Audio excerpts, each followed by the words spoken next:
Good morning students. अज असी नवी उड़ान book विचों दुलावा मात्रा नैक्सट पेज 59 दी रीडिंग करांगे। So open page 59। Let's start.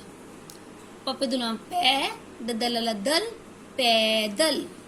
सस दुलावा सै ननी सेरी नी कक्का निक सैनिक।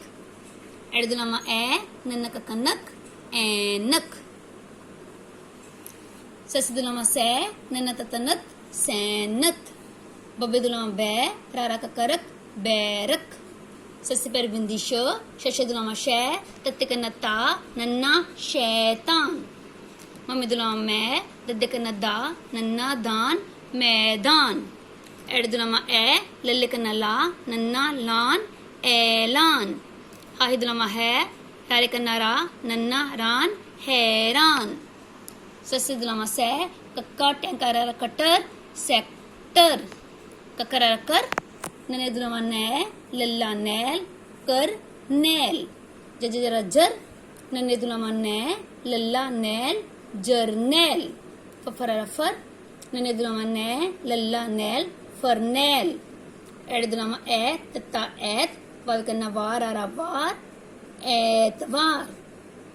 ससु दुलावा सै नन्ने कन्ना ना सैना पप्पा तत्ते वेरी ती पति सैनापति।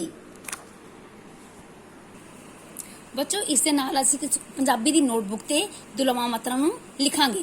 पहलां असीं दी रीडिंग करांगे, फिर तुसीं इस तरह देख के सारा कॉपी ते काम करना। पप्पे दुलावा पै रारा पैर। सस्से दुलावा सै रारा सैर।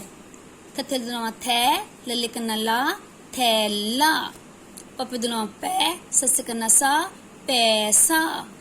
एड दुलावा ए नन्ना कक्का नक ऐनक। पप्पे दुलावा पै ददल लदल पैदल। हाही दुलावा है रारे कन्ना रा नन्ना हैरान।